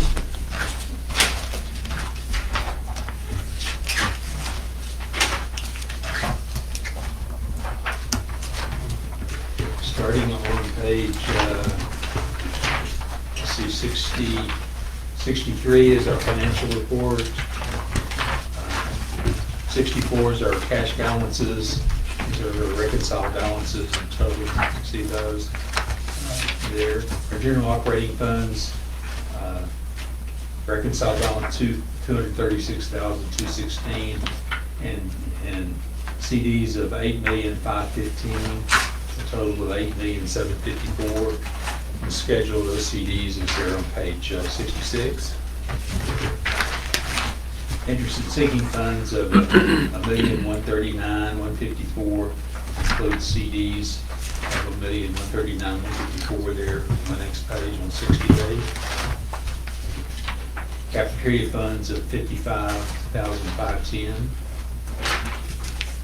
Special education funds of $338,139 includes one CD of $150,000. It's on page 72. Activity accounts of $393,769. That includes CDs of $335,992.60. Schedule of those is attached there in 73. Capital projects funds of $121,482. That that CD, page 76. Ranger Roundup, $10,149 there. And then our financial statement, general operating funds, there are our total revenues. This is through, for 9 months, from September through May. Total revenues of $16,499,000. Expenditures of $17,163,000 there. And the total of our capital outlay, see going across there at the bottom, $274,826. And the detail of that is on page 79 there. You can see where those numbers come from there. We've still got some funds budgeted for our softball project and this project that's Williams, the shower project, and some things like that. But most of these projects are pretty well getting close to being complete. The remodeling of the portable over there across from by the junior high for pre-K, we're still incurring some costs on that too.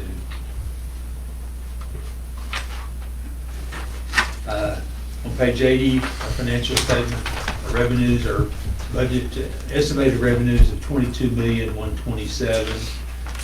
Realized today of $16,499,000.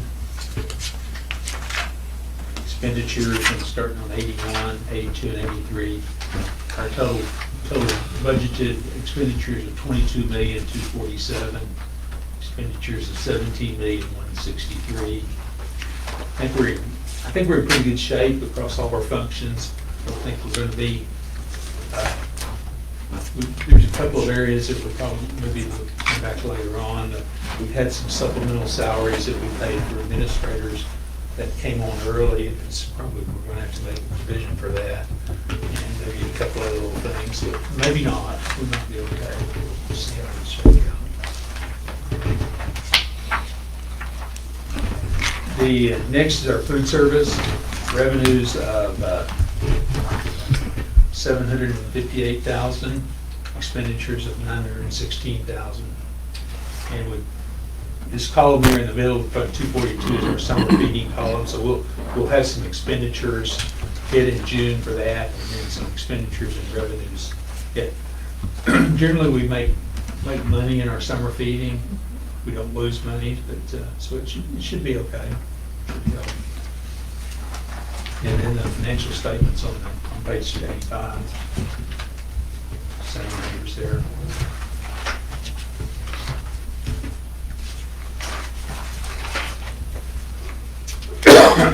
Debt service funds, revenues of $1,152,994, expenditures of $314, which is our debt service payments in February. We'll have our big debt service payments in August 15th, and we have adequate funds on hand to make those payments, so we should be in good shape there.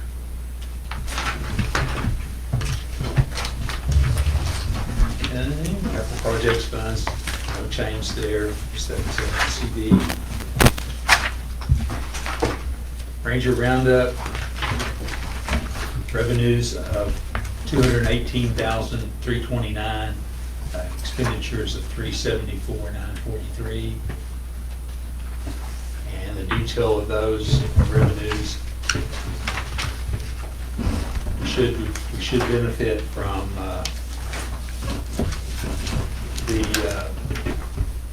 Seaboard building when if it comes through, hopefully it will. And then the grant money should help us. That's to sort of make up for the COVID losses.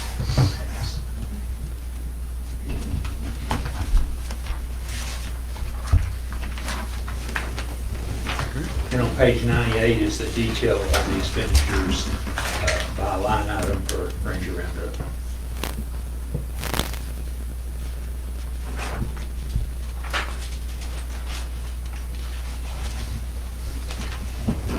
Okay, last but not least is our enrollment report. That is on page 100. Our enrollment as of May 2065 compared to a year ago, 2,192. So you can see that's down about 100 and almost 130 compared to opening day of this year, 2,105.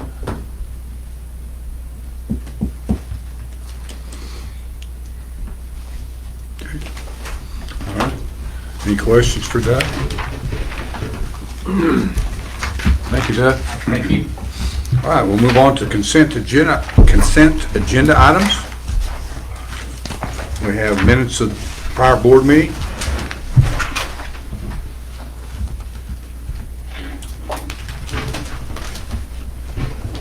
Do I hear a motion?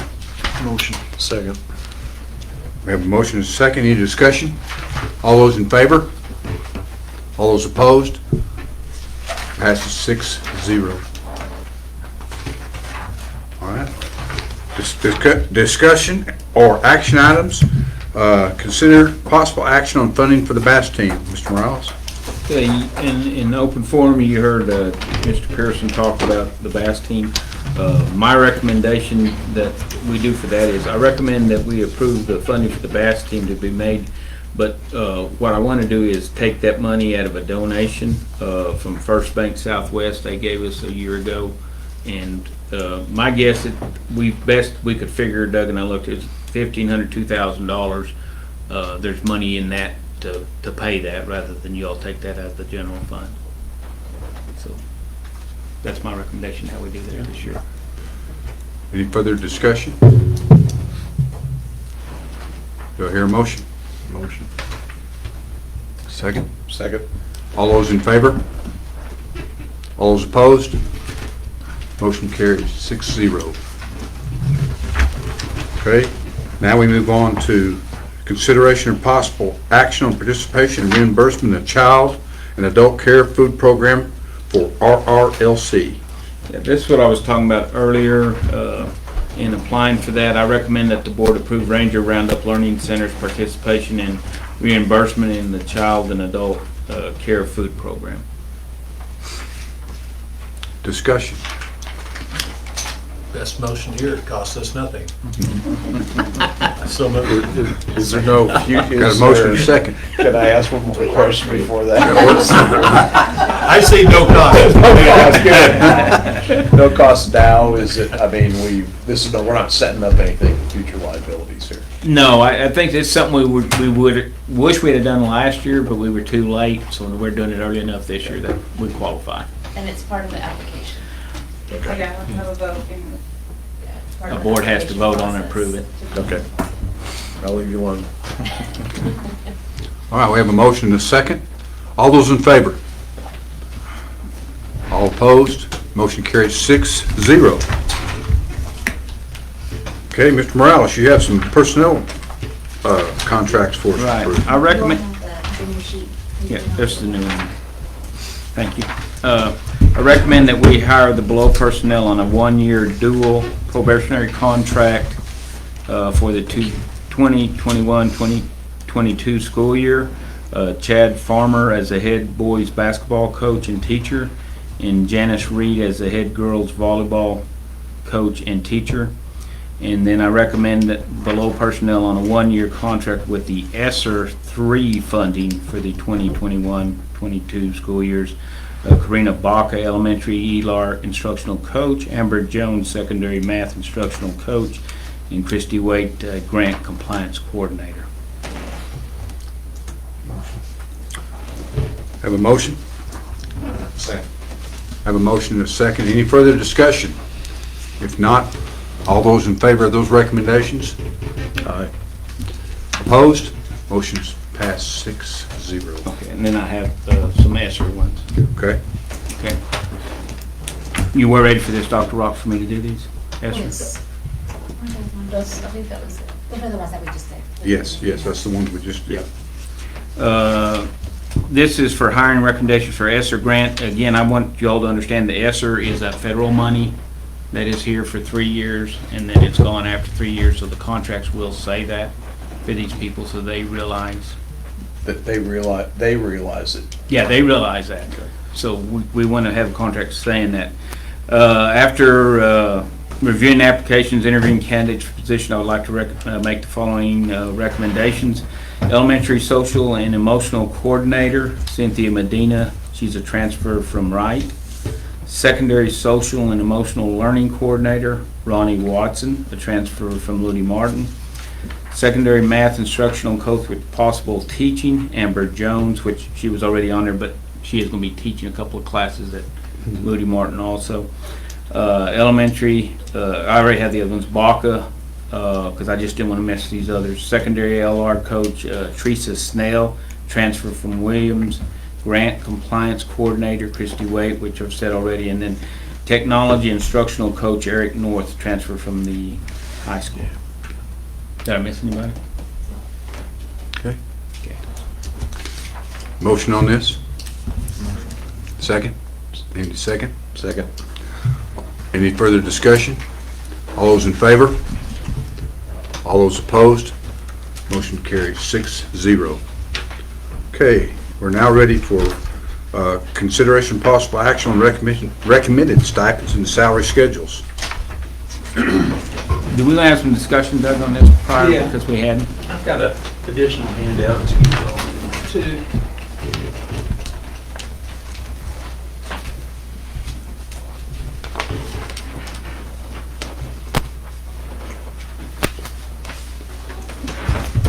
And then there's some, obviously some questions that's going to pop up, some mixed conditions.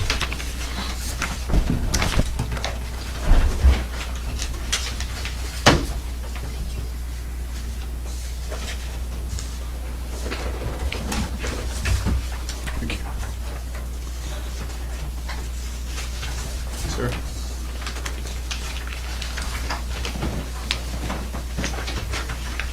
This adds in with the schedules that's in your board packet there.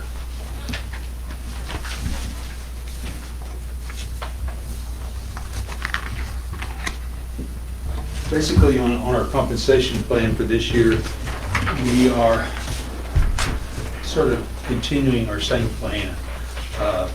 The teacher schedule is unchanged, and it will be, you can see, the teachers will have their step increase that's built into our current schedule. You can see that on page 115. 114 is the teacher schedule. Starts at zero experience of $40,000 and then goes to 30 plus years of $60,000. We've had that schedule for a couple of years now, and we're proposing that remain the same. And you can see the steps enumerated out in this table on page 115. And so we're proposing no changes there. The stipends, we're proposing no changes at all in the athletic stipends. They will carry over to the same, and they're listed on page 116. The academic extra duty stipends, there are a few changes. We made some fine tuning of those.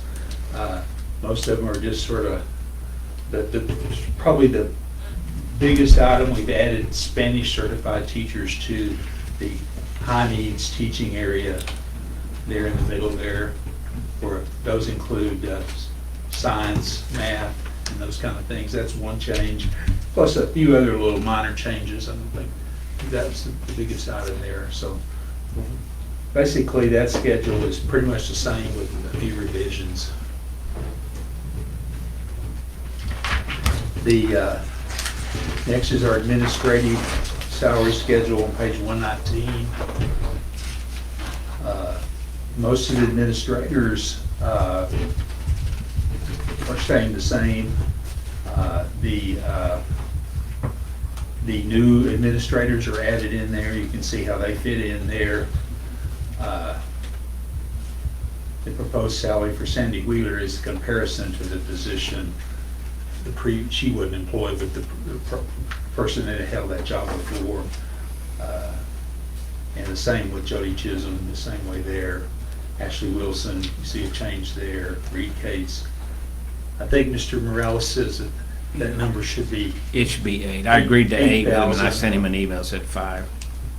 And he's gonna coordinate like he's coordinating all the kinder, elementary, and his.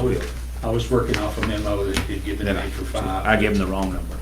So, because I think we discussed that in the board meeting. And we'll entertain any questions you have on those others there. Those are pretty standard. While we're going to administrators, I passed out a schedule on counselors. And this page 2 attached there is the backup. We've had this schedule for counselors. This will be going on our 3rd year. Dr. Little, when he was here, we changed that schedule at his direction to this counselors as a daily rate, which put them in comparable salaries to the state averages and stuff like that. So counselors are paid on a daily rate based on their experience as a counselor, and it includes their extra days. Previously, they were paid similar to the diagnosticians. They started out like they were a teacher, and then they were given extra days, and then they had a stipend. So when we made that conversion several years ago, most of the counselors got a pretty good raise, and we continued that schedule there. And there are 3 SSA employees that I don't have the documentation or be able to set their salaries yet, so I've got those sort of highlighted there, so excluding those.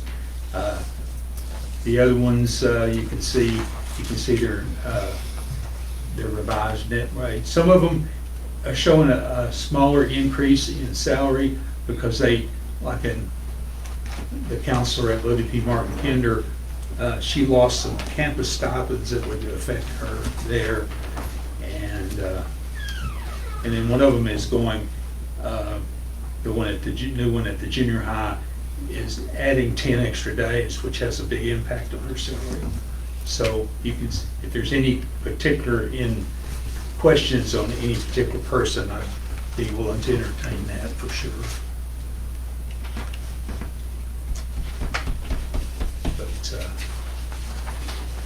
Next is our paraprofessionals. We're continuing on page 120 and 121.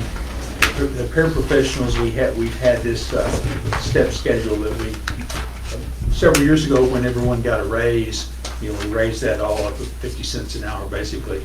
But since then, every para gets a step increase based on their pay grade. And you can see that's sort of it starts out, there's none in pay grade 1. Pay grade 2 starts at 0 experience of $11.26 an hour and goes up to pay over 30 at $14.40 an hour. Pay grade 6 starts at $18.03 and goes on up to $22.65 an hour. Same schedule that we've been working with for the last several years.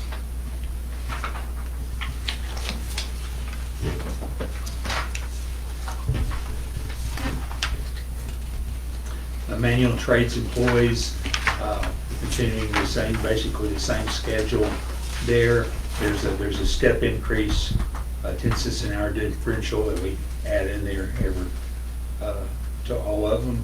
The bus drivers, we matched the salary schedule that all board was paying, so they got about $1 an hour bump from what we were paying before. So they'll be starting at $16.50 an hour, which is the round salary that all board was paying.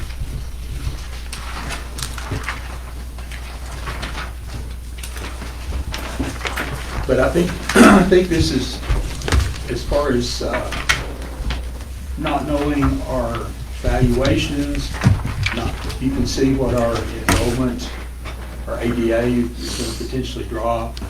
We lost 130 students. That directly, the ADA drives our funding primarily. That's the key, the most relevant data item that we have is our ADA. Our evaluations are going to drop, but we're going to basically get more state funds to sort of offset that. So the key is that we're just losing more students, and we've got to adjust our expenses down to agree with our revenues. and we're doing a great job, I think, on cutting positions too. I think we talked today, maybe 13 positions were. For this year, For this 13 last year.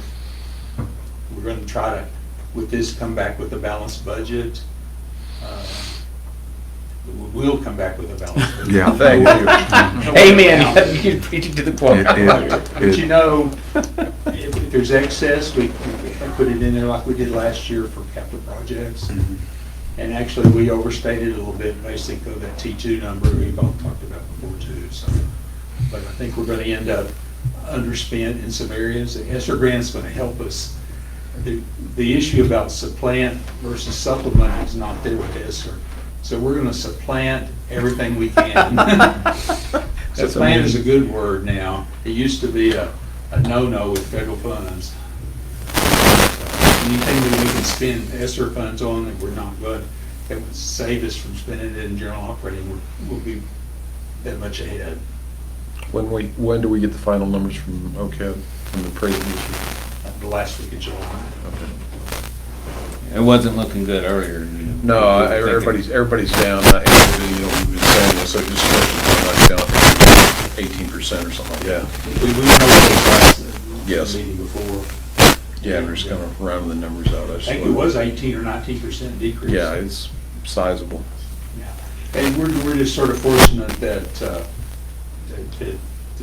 with that interaction with state funds, we're not as decimated as like the county or the city is. Yeah, I think they both of them were saying they were $1 million short I believe so. on the budget, so they're gonna have to get after it. So, Of course, the county includes all our values plus more values that's not in our district too, so they're hurt even more, basically, so. well, I feel like the district's done a good job of controlling costs, really. I think Good we're job. trying. But if y'all had a particular question about any point on this or any particular person, I'll be glad to talk about it now, or if you can talk to me privately, I'll be glad to do that too. Remind me how we're paying you and Brittany? Monthly. Okay. Those are, okay. Yeah, Brittany is coming in on a daily deal, and we're giving her a daily rate as she's coming. But like, here's the biggest thing, guys. With the shifts we've made this year, with people moving and leaving and the whole deal, the people that came in had to be working, or we would have started off behind. You know, it's a bad deal. You didn't want to pay them, and that wasn't scheduled in our budget. But without that, guys, we would have started off way behind. The people that have come, Jody Chisholm has come in and worked some, I mean, she's ready to rock and roll instead of starting the year trying to figure out who the teachers are and what we need to be doing or making the schedule. Same thing with the junior high people. All three of those people have been up there working. I mean, we may bust a line item or something like that, but I just don't know how we did it and had a good start. The counselor at Top of Texas was hired in the middle of the year. Yeah. You know, filling in. Fill-ins, I mean, just a lot of stuff There's 4 or like 5 that. different spots that Right. we didn't provide for, but I think we're gonna be okay. We've talked to Maureen and said, hey, maybe we need to do an hourly deal with you rather than a full day deal with you. So, and they're all been very good at accepting that.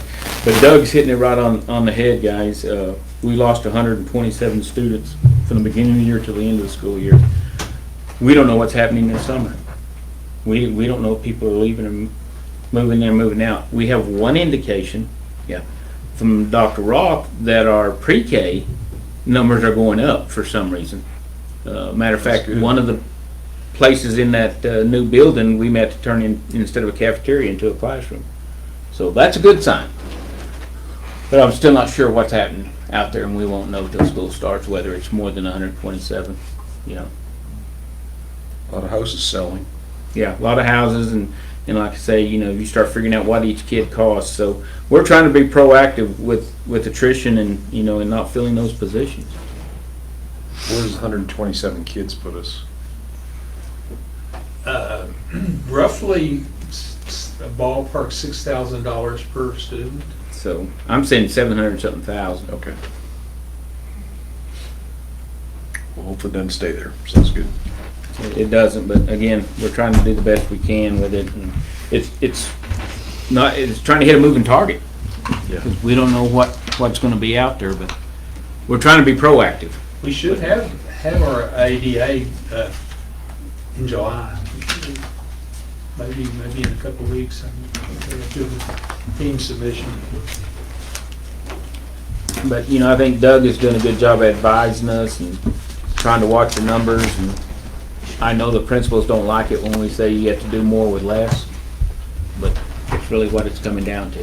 You need to convey that to Brittany as she comes in, says, keep the screws down. I was, like I said, Brittany's pregnancy just hit at the worst possible moment. I would have loved to work with her, you know, the month of August for budget and everything. Those are usually the things you can't say, Doug. I know. She's fine with it. She's understood. And she's been at all our ESSER meetings. She She has come into our ESSER meetings trying to figure out ESSER before she ever comes on board. And we got her signed up for a TASBO business managers training in Austin in a couple of weeks. I believe she goes, I think it's 17th or something like that. When's the baby due? What? When's her baby due? August. August. August. Austin in August. Okay, need a motion on this? Yes, I recommend that the board approve the stipends and salary schedules for the 2021-2022 school year as presented. Do I hear a motion on this? Motion. Second. I have a motion and a second to approve the salary and stipend schedules as presented. Any further discussion? If not, all those in favor? All those opposed? Motion carries 5-1.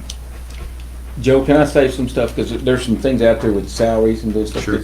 If people are watching the newspapers, radios, television stuff, you're seeing these larger districts give these one-time stipends. I'm not sure if that is coming out of ESSER money or not, whether those districts are using that money, and we've had that discussion on. I've had people in Perryton saying, are we gonna be able to take advantage of that to give teachers raises, a one-time stipend or something? We are still investigating that to figure it out whether or not we can use that money that way. But I know it looks like, it appears to me that a lot of districts are doing that. I'm seeing $1,000 stipends, $500 one-time stipends for all employees. So I kind of like your approach you're doing here, where you're hiring particular positions you need with the ESSER funds. Right. To address particular needs. I think that's a good approach. Yeah, but again, just so anybody's out there, it's not saying we're against it, we're finding out whether or not you can actually do it. Okay. Thank you. All right, you bet. We now need to set a date for our July board meeting. We've been meeting on the third Tuesday. Our board policy states that our regular meetings of the board shall normally be held on the fourth Tuesday of each month. We can go the third Tuesday. I will be out of pocket for the first 3 weeks of July with my newfound freedom that I'm attaining. Are you coming back? Well, yeah, I'll plan on it. Yeah, I'll plan on it. But what I'm saying is I will not be available to the fourth Tuesday. I am at my daughter's house, so, we could Zoom in if that's what the board wants to do on the third Tuesday. I'll leave it to your choice. The fourth Tuesday might be a little better. We might have Our just numbers. got numbers. And That's what Mr. Morales said, that we might have better. Better idea. Fourth works better for me too, Joe. Okay. All right, a motion for July the 27th at 6 o'clock. Yes. Okay, all right. All those in favor? All those opposed? Motion carries 6-0. Any other business to be presented at this time? I voted in my mind. Adding it to my calendar, Okay. not multitasking. No wonder I missed it. Okay. All right, any other business discussions? Not, I declare this meeting of the Perryton Independent School District adjourned at 8:59. There we go. Yes, sir. I need everyone to sign this. This is for Monica for that child food act.